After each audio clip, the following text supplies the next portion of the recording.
এটা হচ্ছে চাল ডাল অনেক কিছু, অনেক রকমের ডাল আছে, 2 রকমের চাল আছে। আমার যেহেতু ছোট বাচ্চা আছে, আমি চেষ্টা করি ওকে সবসময় ঘরোয়া জিনিস খাওয়ানোর জন্য। আর এটা আমি ওকে স্যালাড তৈরি করে খাওয়াবো। আর এর মধ্যে আরও উপকরণ হবে, এগুলো সব আমি পরিষ্কার করে ধুয়ে নিয়েছি। আর এখন আমি দেখো রোদের মধ্যে দিয়ে নিয়েছি। এগুলোকে 2 দিন আমি রোদে দিয়েছি। ভালোভাবে রোদে দিলে এর ভিতরে সমস্ত জলটা মরে যাবে, শুকিয়ে যাবে, আর তাহলে জিনিসটা অনেকদিন থাকবে, তাহলে জিনিসটা নষ্ট হওয়ার চান্স থাকে। চলো, যখন আমি এটা প্রস্তুত করব তখন আমি তোমাদের দেখাবো যে এর মধ্যে আমি আর কী মেশাই।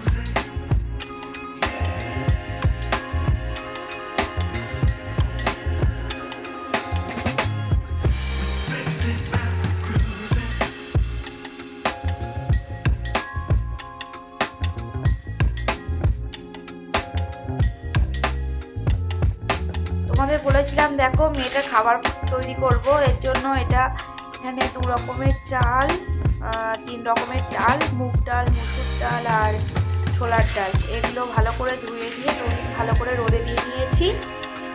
এবার এখানে নিয়েছি সাবুদানা, আখরোট বাদাম নিয়েছি 4টে, আমাদের দেশীয় বাদাম আছে, এখানে কাজু বাদাম আছে। আর আমি কড়াইটা ভালো করে গরম করে নিয়েছি। এবার এর মধ্যে দিয়ে প্রথমে এই বাদামগুলো ভেজে নেব।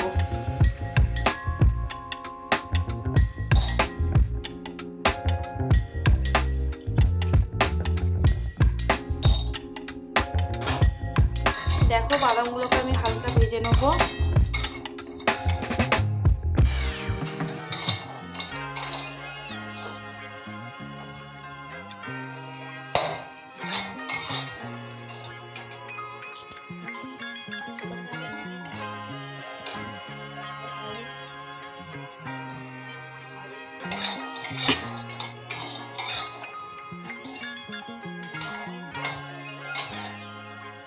তারপর আস্তে আস্তে আমি এই বাদামগুলো দেবো, এই বাদামগুলো দিয়ে দেবো। বাদামগুলো আমি সবার আগে ভেজে নেব,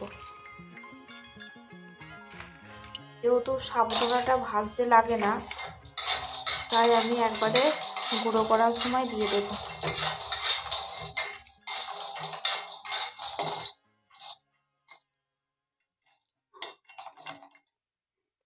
একটু লো ফ্লেমে ভাজলে ভালো হয়, কারণ বাদাম তো পুড়ে গেলে তার টেস্টটা নষ্ট হয়ে যাবে।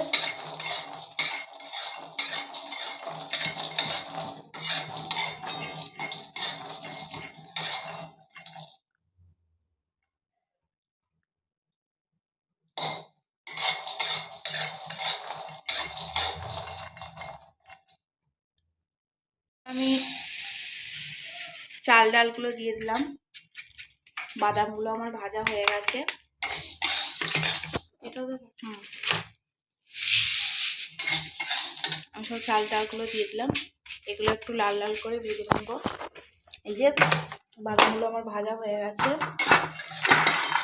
বাদামের খোলাগুলো ছাড়িয়ে নিলে এরকম করে ভালো হয়, এবং ছাড়িয়ে ফুলিয়ে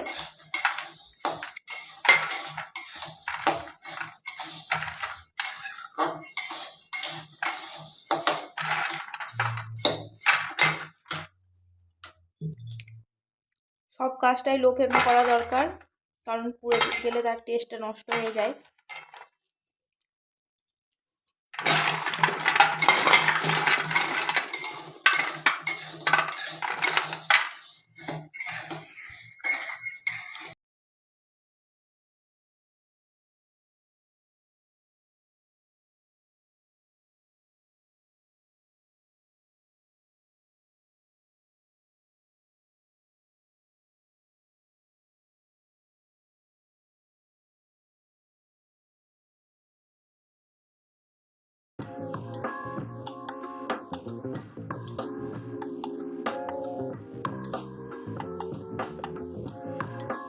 এখানে আমি সমস্ত উপকরণটা নামিয়ে নিয়েছি, এটা হয়ে গেছে।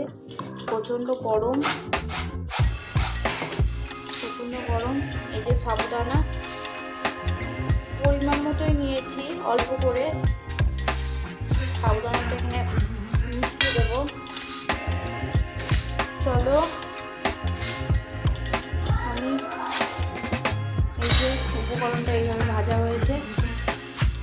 চলো মিক্সিটা রেডি করে নিই। এবার এটা গুঁড়ো করতে হবে, হালকা ঠান্ডা হয়ে গেছে।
এটা মিহি গুঁড়ো হয়ে গেছে, আর এটা আর একটু দানা দানা আছে। যার বাচ্চা যেমন খেতে চায়, আমার বাচ্চা একটু দানা খেতে চায় না, সেই জন্য আমি দানাটা ছেঁকে এটা আবার মিক্সিতে গুঁড়িয়ে নেব।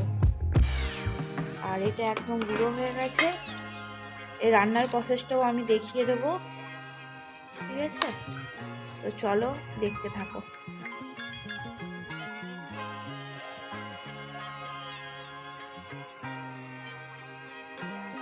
জল দিয়ে নিলাম, জল দিয়ে ভালো করে গুলে নিলাম। এবার ওর মধ্যে একটু লবণ আর চিনি দিয়ে দিলাম, স্বাদ মতো এটা দিতে হবে, যার বাচ্চা যেমন খায়। দিয়ে এটা ফুটতে দিলাম। দেখো এটা ফুটছে, ফুটে তার ঘনত্বটা গাঢ় হয়ে যাবে।